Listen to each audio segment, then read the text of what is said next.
Welcome everyone. Diyaadha.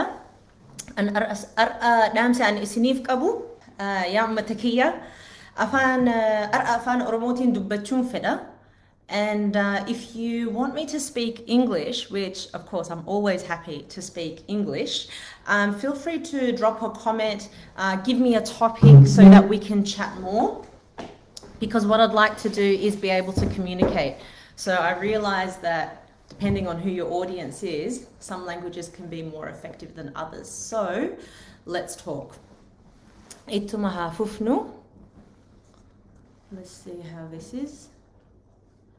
Sena Nora sin hundinu.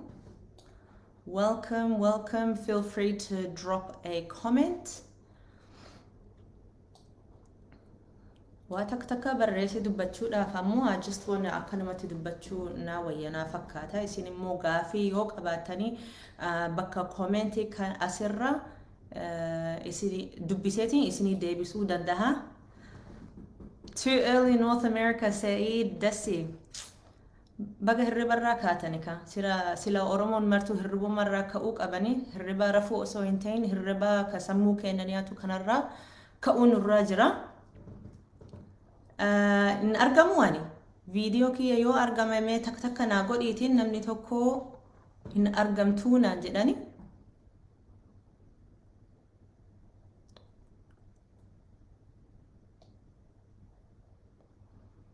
Yaa ummata kiyyaanillee baay'een si jaaladha isin hundinuu. Hedduu na gammachiise as gubbarratti isin arguudha. Bareeda takka argee jira. Ittuma fufuu wayyaa, that's what I think. Nuti biyya kana keessatti magaalaa Melbourne Australia irraa ammallee lockdownima keessa jirra. Gara waggaa tokko guutuu fi manuma keessatti nu hidhanii jiranii ammoo warroota biyya keessatti ka hidhaman nu caala itti dhagahamaa jiranii hedduu isaanii yaadaa jirra. Anillee gama kiyya manatti waan oolleef jecha waa hedduu yaadeetiin guyyaan ar'a isinitti dabarsuu barbaade yaadni kiyya. Kanaaf hedduu galatooma yeroo keessanillee fixattanii asitti na arguu keessan asitti waliin turuun kenna. Hedduu nama onnachiisa hedduu galatooma. So ar'a maaliif isin waamee jettee yoo ka gaafachuu tahan namoonni birattillee dabarsuu dandeessa. You can even see me after this live as well.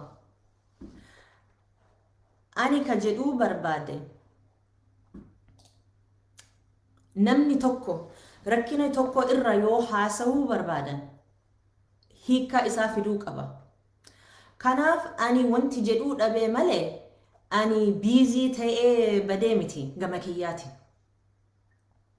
Rakkina kanu miidhaa jiru irra dubbachuun nama yoo barbaadde I think akka ilaalcha kiyyatti yoo na gaafatan dhiifama ka ilaalchi kiyya yoo na gaafatan hiika isaas fiduu qabna rakkina qofaa miti. Rakkina qofa haasa'u irra osoo hin ta'in hiikaanis wajjin jiraachuu qaba yaa ummata kiyya. Namni callisee rakkina qofa sitti fidu yoo solution yoo hiikaa kana wajjin yoo isinitti hin finne yeroo kenna gubachuu hin qabnuu jechuudha. Ogummaa kiyyarra fakkii tokko isiniif ibsuu barbaade achi booda itti yaadeen ka ogummaa kiyya dhiisi nyaatuma kanarra kan nyaannu fakkeenya tokko sila odoo isiniif ibse wanni an jedhuu barbaadu ifa akka isinii haa ta'uuf jecha namni nyaata tokko yeroo ka qopheessu tahan waan fedha haa ta'u biddeena haa ta'u wadhaba hallicca haa ta'u kan hallicca kan namaaf hin taane tokko yoo sii fidan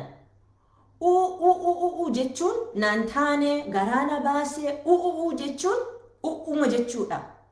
Hiikkaas hin fidu, jijjiiramnis hin fidu.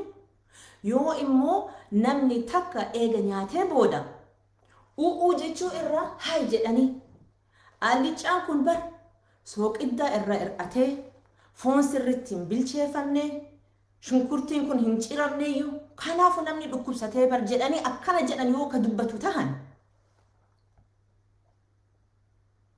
rakkina haala kanatti ifa godhuun hiikallee fiduun ni mala ummata kiyya. haasa'uu irra alawaadaa keessa seentee nama san gargaaruu qabna. Be a part of the solution kan jedhamu. Hiika san taasisuu qabnaa jechuudha uummata kiyya. Dubbiin amma barnyaataa miti. Fakkeenyumaaf akkas dubbadhee malee dubbiin waa'ee saba keenya kana kaasuu barbaada. Saba keenyaa fi nyaata tokko jechuudha osoo hin ta'in akkuma fakkiitti ifa akka isiniif tahee himuu barbaade. Sababa har'a kan isiniif waanne waa'ee rakkina keenyarra dubbachuudhaaf. We have been in a problem for a very long time. Namni yeroo dheeraadhaaf rakkina keessa yeroo jiraatan humna isaanii hir'atuun ni mala. It's natural. Ammoo yaa uummata kiyya yeroo rakkoo keessatti humna muraasa waan qabneef jecha waan hiika nuu fiduu tahuu keessa tahuu qabdaa malee namni tokko dalagni isaa rakkinuma sitti fiduu qofa yoo tahe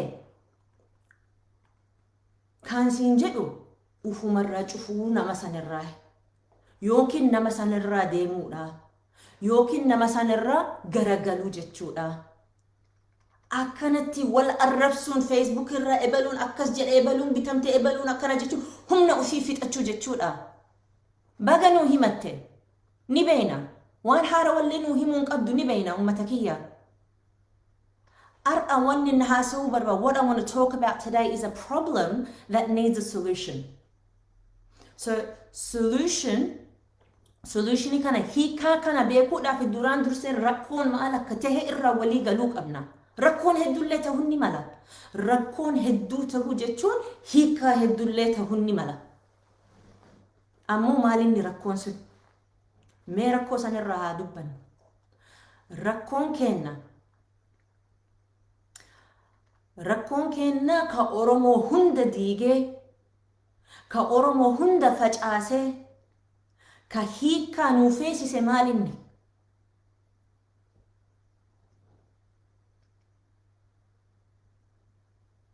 Wanni sun amaanaadha. Trust. Amaanaan keenya, trustii keenya nu jalaa balleeffame.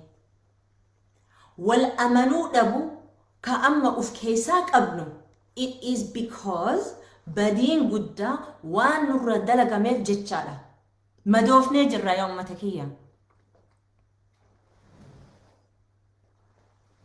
Nuti Oromoo madaa hedduu qabna. Baay'ee nu madeessan. Baay'ee madoofnee jirra.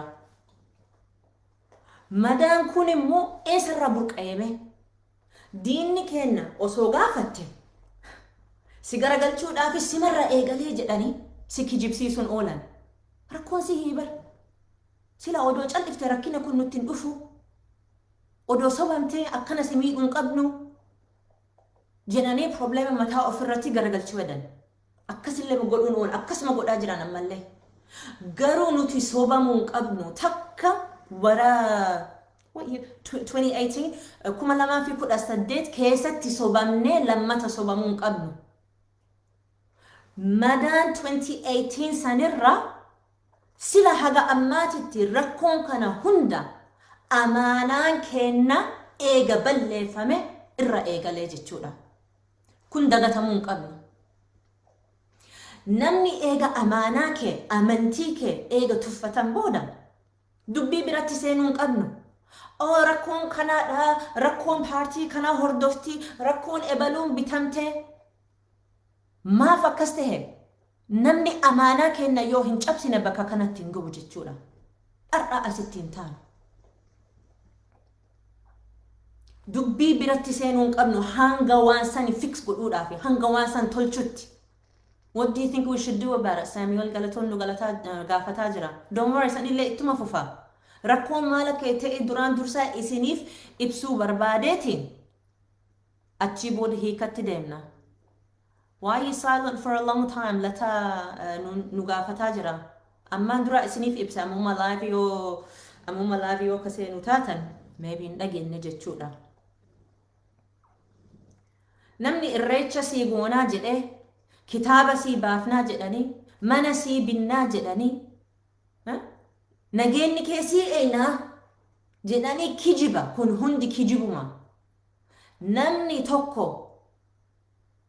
ka itti amanne Oromoo jenne amaana kenna itti kennine odoo hin turin yeroo gabaabuma keessatti amaana kenna hunda nyaate haa namni eega si nyaatee booda ija kamiitiin harka kamiitiin gargaarsa isaanirra argatta kuni gargaarsa miti bar gowwoomsa malee.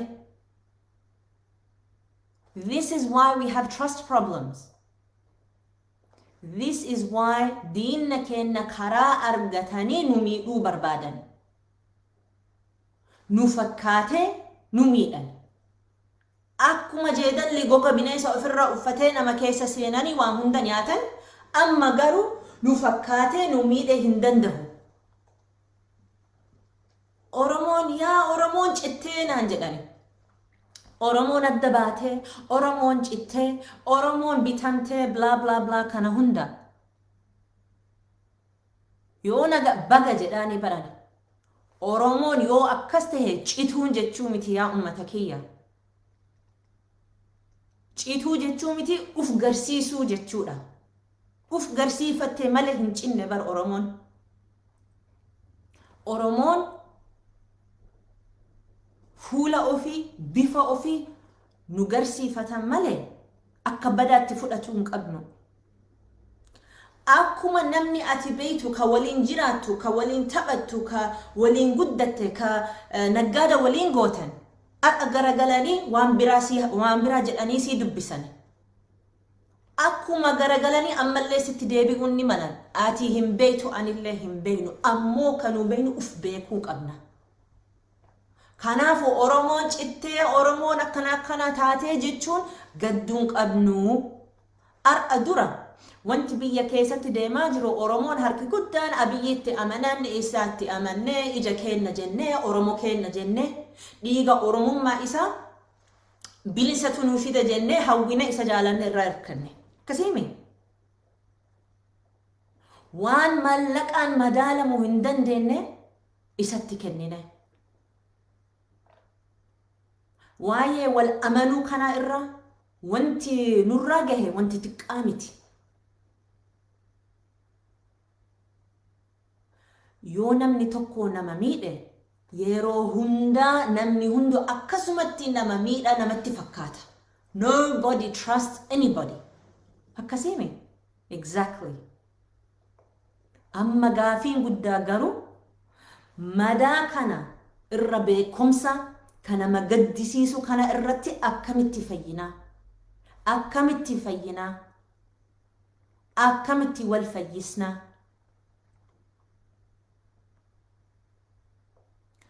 Wanti nurratti dalaguu fedhan nama biraa amanuu dhiisi akka ufiyyuu hin amannee godhuu fedhan. Let me tell you, dalaguma kiyyarranin argaa yeroo hunda namni tokko namni bira yeroo miidhuu barbaadan duraan durseen badii kan keetii jedhanii sirruma kaayan. Balleessites balleessituu baates doesn't matter. Simarraa kaayan. Takka jedhi. Itti aanses situ jijjiiramuu qabaasiin jedhan. Ati situ balleesse waan balleessiteef jecha situ jijjiiramuu qaba. As garagaltee achi garagaltee nama san gammachiisuudhaaf namni sun immoo hin gammadanii bar. Liistii isaanillee hin dhumtu.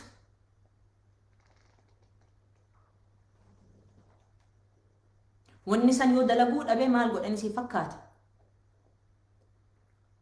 Bakka maraatutti si kaayame. Ati maraattee jirta. Ati uf wallaalte. Ati hin beektu. Ati odoo beekumsa qabaatte akkana hin taatu. Ati gowwaadhaa jedhanii si kijibsiisanii. Biyya Chaayinaa keessatti mootummaa gammachuu yoo sirraan qabaanne barsin ajjeessan. Hidhattillee galchuu dhiisanii barumsatti si eegalan. Barumsa kamii jedhimee na gaafadhu. Barumsaan ka sammuu nama dhiquutti si galchan. Si ajjeessu irra skuula sanitti si erganii sammuu kee eega sirra dhiqanii waggaa meeqa dhiqanii booda achi booda si gallakkisanii deeman. South Africa keessatti gaafa Nelson Mandela waggaa 27 hidhaa keessatti isa hidhan ka isa qaban sammuu isaanii dhiquu dadhaban. Maaliif uf beeke waan fedhan haa godhan. Namichi sun uf hin wallaalle. Nutis yaa Oromoo kiyya waan inni fedhee haa ta'u whatever happens uf dagatuu hin qabnu. Akkas ta'uu hin qabnu. Akkamitti abdachuu dandeenya? Maal jennee hawwanna? Wanti biyya keessa deemaa jiru, wanti nama dhukkubsu, wanta jedhamuu hin jiru.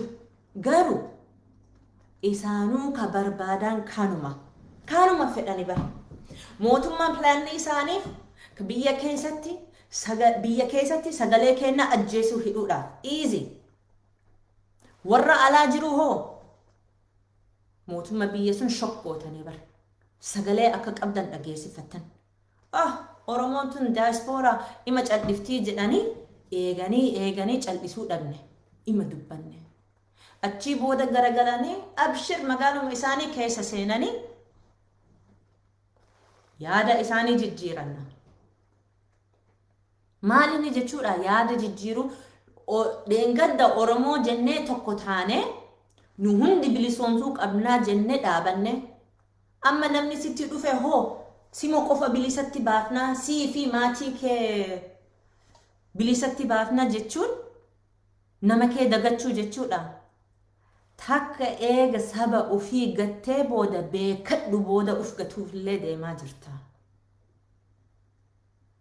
Si arrabsuufi miti. Dhugaa dubbachuudhaaf. Yeroo gariin dhugaa dubbachuu hedduu nama aarsa. Maaliifii madaa isaanii ifaa waan gooteef jecha dhaga'uun fedhan. Waan duraan si ibsee sanitti deemnaati maraattuudhaati hin beektu. Atuyyuu gowwaadha. Atuyyuu bitamtee jirtaatiin jedhan. Oromoon waliin hin galtu. Dubbiin walii galuu miti yaa obboleessa kiyya. Oromoon walii galti. Oromoon walii galti. Nyaatamnee jirra. Nyaatanii nu fixuu tattaafatanii yeroo hamaa san keessatti Oromoon hedduu ifaa uf godhanii ka walii galuu walii galan. Ka fiixatti bahuu dandahan warra saba ofii kabaju. Warra nama ofii kabaju. Warra nama hundaaf dhaabatu. Seenaa keenyarra kana ima beeyna. Amma biyya keessatti warra biyya keessa jiru sagalee isaanii hidhuuf ajjeesuu fi warra ala jiruun immoo sammuu isaanii tuquu fedhan. Sammuu keenya tuquu fedhan. Kaan ajjeesanii kaan hawwii kutachiisan akka nuti jiruu keenya deebinee hin yaannu godhan.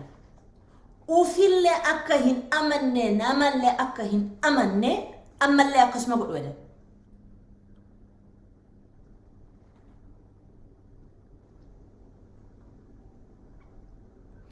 Abdii keenya kutachiisuu dalagaa isaaniiti. Kana hin ta'us jechuu qabna. Brainwashing kana diduu qabna. Hiikkaan isaa maalire? Akkamitti dinnaa kana hunda? Wanti an akka gaaritti isin dhaamuu barbaadu. Waan asitti isin waameef dhaamsa kiyya isinitti dabarsuudhaaf. Har'a qofaa miti irra deebi'eetiin isin yaadachiisa. Amma as gubbarraa argaa jira namni hedduu.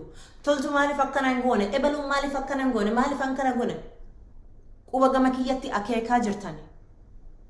Namni dhuguma yoo ka dalagu ta'e nama biraan gaafatu ufuma isaa dalagaa malee nama biraan gaafatu.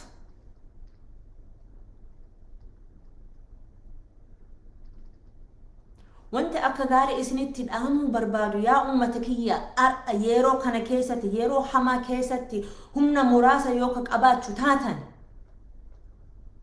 kasitti madaa'ee ka namni gariin ka'uyyuu dadhabee maaluma godhuu dandeessan jettan yoo nu gaafatan uf eeggannoon baay'ee barbaachisa.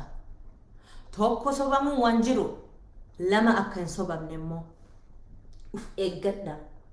Diina keenya soba isaanii dho'isuuf jecha nurratti garagalchuu fedhan.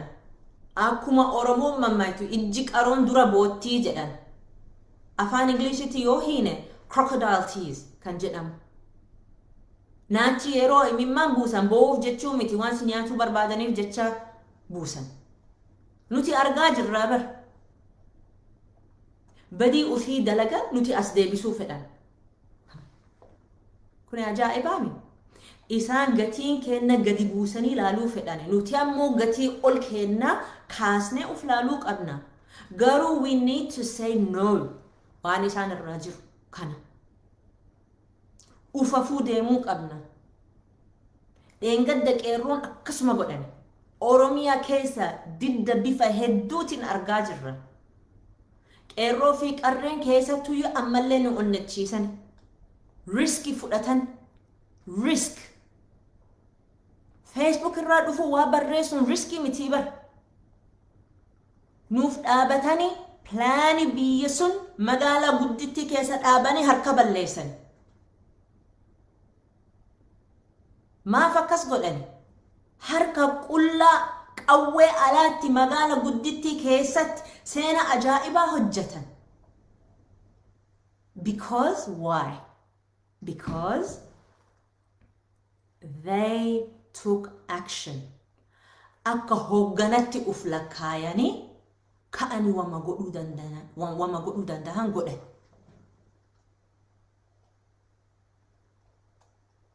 Kan isiniif dhaammachuu barbaade, what is the solution? Qeerroon kenna qofa irraa irkachuu hin qabnu. Nuti miliyoona nama meeqa hundi kenna hoogganaadha. Uf hoogganuu dandeenya. Kanaafuu nuti harka wal qabannee itti fufuu qabna. Eenyummaa kenna kanatti iyyachuu qabna. Iyyannee jirraa maa sila habuu akaaga ammaatitti jijjiiramni hin dhufnee jettani. Aanumarra dhageeffadhuu beekadhaa hubadhaa. Sagalee keessan ol ka'uun akkana. Mootummaa taankii ka qabu rifachiiftan. Taankii nama harka qullaa dura dhaabatuun rifannoo jechuudha. Sodaa jechuudha. Si sodaachisuuf miti ufuma sodaatanii akkas godhan jechuudha. Yoo uf jabeessinee malee eenyullee nu jabeessuu hin danda'u. Fayyaan kennaa fi eenyummaa kennaa fi wanti mallaqaan madaalamuu miti wanti mallaqaatiin bitamuu hin dandeenye kana yoo isin jabeeffattan malee. Abdiin kutatina. Yoo ka abdii kutachuu taatan they win. Garagalanii rakkoo yoo sirraa fidoo edaan dhaabi. Jettee dubbii duratti deemuu qabda. Deebi'uu qabda. Eenyummaa kenna akka hin tuqamne. Dhaamsa an isiniif qabuun uf eeggannoo kana wanni an isiniif dhaamuu biyya alaa irra haa ima eenuu danda'a. Uf hin xiqqeessina. Uf hin cal'isiisina. Diinni kenna bar ar'aa miti bar kanutti dhufe. Waggaa 200 oli nu cal'isuu tattaafatan dadhaban ammallee carraa isaanii dadhabsiisu argannee jirra. Bakkuma isin jiraatan kaabaa fi kibbaa dhiyaa fi bahaa fedhiin kenna irratti fookisii godhuu qabna. Fookisii kana akka hin dhabne yaa ummata kiyya. Focus. Wanni tokko yoo argachuu barbaade hanga waan san argatutti ijji kee bakka biratti jallatuun qabu. Mee anuma si gaafadha. Namni amaanaa kee yoo cabse, maatii kee yoo miidhan, achii booda garagalanii dubbii biraa yoo sitti fidan, way dubbii biratti fufuu dandeessaa? Haasa'uu dandeessaa? Never. Wama dura sanitti deebitaa yeroo hundaa. Hayati maraattuudha bar dubbii kanarra dabarree jirra yoo siin jedhan hoo? No. Dubbiin sanuma jettee ittuma fiduu qabda. Akka duubatti deebitee rakkina isaan ifa akka goote hin fedhan.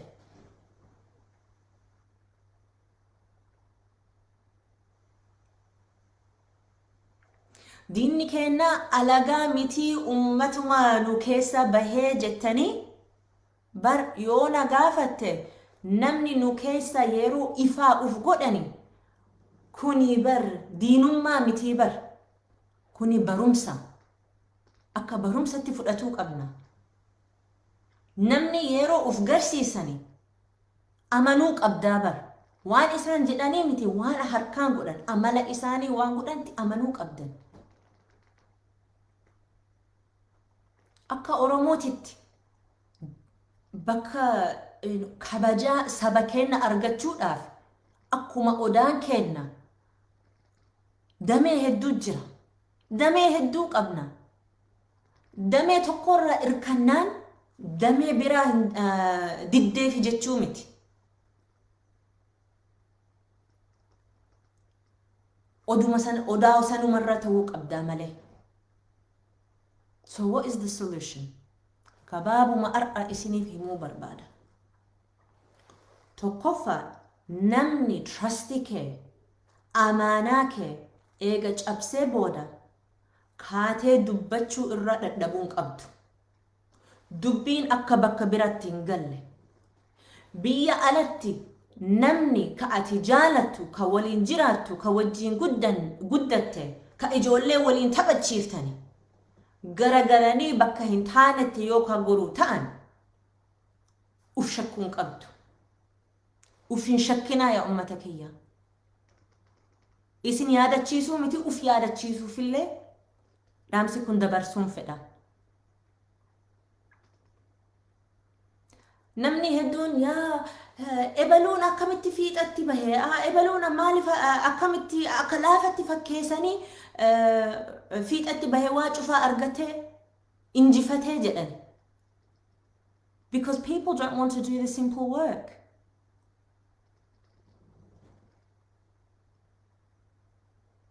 Wama xiqqoo dalaguu kanarra yoo kadhadhabuu taatanii waan guddaa kanaatti hojjetuu abdiyyuu isiniif hin qabu yaa ummata kiyya. Wama xiqqoo kanarra eegala. Sammuu keessan eeggadha. Namni yeroo si arrabse humna muraasaa keessan tikfadha. Namni akeeka isaanii, niyya isaanii ifa yoo si godhan itti amana.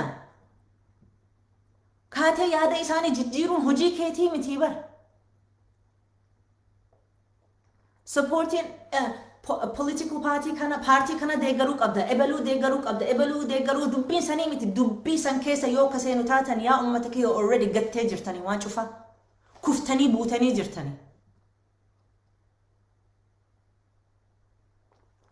Kabajaa saba keenya hanga argatutti damee feetee damee feetee hojii yoo deemte, it doesn't matter. Just be on the right tree. The tree of Oromo people, the branch of Oda. That's where you need to be. You have to look after yourself mentally. Yeroo dheeraadhaaf namni bar plaanii taaktiikii diinni kenna nu dadhabsiisuudhaaf. Yeroo namni dadhabuu keessa takkaati. Dadhabuun qabnu yaa ummata kiyya. Dadhabuun qabnu. Uf haaromsiifnee ittuma fufuu nurra jira. Warri nu dura odoo hifatan, odoo abdii kutatan, as geennee as taa'uu as wal dubbisuu iyyuu hin dandeenye. Yes, I know we're close. Ammallee argachuu dhabnee jettanii dadhabuun ni maltani. Akkuma isin dadhabdan diina keessanillee dadhabanii jiran kana beekadhu. Kanaaf uf humneessa, uf eegaa, yoo fedhan, harkaan yoo si hidhanillee as keessa si hidhuun qabani. Asitti si hidhuun qabani.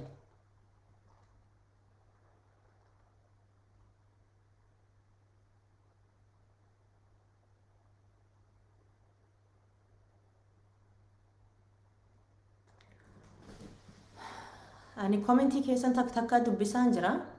Takkaafillee deebisuun fedha. Waa hedduu jira as keessa.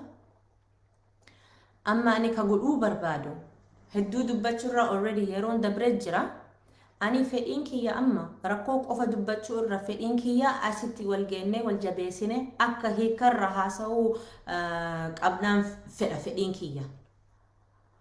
Maal akka hiikuu qabnu akkatti hiikuu qabnu asumarratti akka wal yaadachiifnee fedha. Yoo rabbiin jedhamee walitti haa deebinu anillee commenti kanneen faa dubbiseetiin torbaan dhufu keessatti torbaan ar'a yeruma kana fakkaatu keessatti walitti haa deebinu. Gaafii yoo qabaatan asumarra barreeffadha. Maaliif takka dubbachuu takka achi ilaaluu takka commentii xiqqoo waa takka na dabruun ni mala. Kanaaf irra deebi'eetiin commentii keessanillee dubbisuun oolu torbaan dhufu walitti deebine. Talammataan moo kan jedhuu barbaade namni gariin ka afaan Ingiliishiin barbaadani afaan Ingiliishitti nu deebisallee jechaa jirani. Ansila haga ammaatitti murteessine torbaan tokko Oromoo dubbachuu torbaan tokko Ingiliishii dubbachuu wayyamoo yeruma deebi'ee gaafii kanniin fa deebisuun akkamii jedhee yaada isin gaafadha. Mee na hubachiisaa waan isin barbaadan. Guyyaan ar'a deebii hunda yoo deebisuu hin dandeenye immoo it's okay, we still have time. Rakkoo yeroollee ima qabna. Ammallee wannan jechuu barbaadu ummata kiyya uf eeggadha. The most valuable thing you have wanni bitamuu hin dandeenye tokko keessa sammuu keessaniiti. Mind keessaniiti, mentality, mindset keessaniiti. Namni akkas hin tuqne barbaadu yaa ummata kiyya. Namni sammuu kee yoo hin tuqamne waa hedduu godhuu dandeessa. Nama tokkodhaan bilisatti bahuuyyuu hin dandeenya yaa ummata kiyya. Yoo uf eeguu dadhabdani ijoollee keessanitti dabra, maatii keessanitti dabra. Kanaaf yaa ummata kiyya takka takkaan keessattuu warra biyya alatti hojiin kenna deeggaru supporti godhu whatever way ummata kenna bakkan kabajaa isaanii argatuudhaaf ittuma fufa. Namni bakka ati ga'uu barbaaddu sanirra yoo si garagalchuu barbaadan atillee namumma sanirra garagaluu isinirraa jira. Yaa ummata kiyya har'a torbaan dhufu torbaan har'aatti walitti haa deebinu. Ammuma tanaaf nagaa naaf oola. Injifannoo gaafiyyuun qabu injifannoo kan saba Oromootiif ta'uu deemaa jira. Kanaafuu turtii gaarii isiniif hawwa nagaatti isiniif jedha har'aan tanaaf.